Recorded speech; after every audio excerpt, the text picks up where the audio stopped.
irrational number तो काय आहे इरेशनल नंबर नाही आहे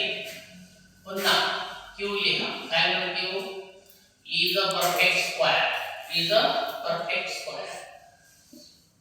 it is a square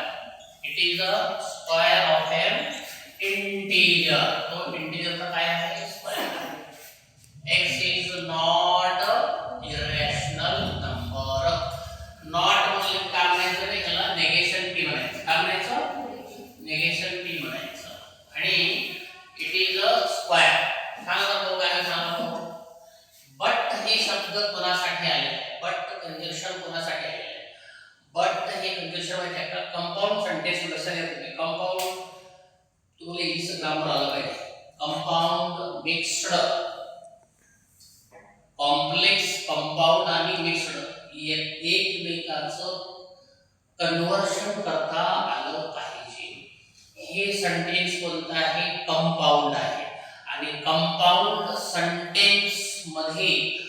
conjunction कोणता येतो अँड येतो आणि अँड ला अनुसरून बट सुद्धा काय आहे अँड ला अनुसरूनच आहे ओके एखाद्या दिवशी तुम्हाला ते कॉम्प्लेक्स कंपाऊंड आणि मिक्स्ड त्याचं तुम्हाला मी सपोर्ट द्यायला सांगेल पण इथं अँड साठी बट आलेला आहे म्हणून तुम्ही काय करायचं इथं नेगेशन p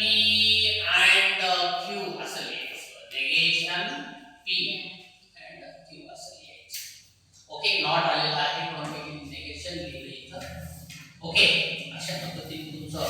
क्वेश्चन नंबर 2 झालेला आहे आता आपल्याला क्वेश्चन नंबर 3 वगैरे लिहायचा आहे ओके सरळ सोडले की अडचण आहे ना एनी प्रॉब्लेम काही अडचण नाही तो कोणालाच ओके ठीक आहे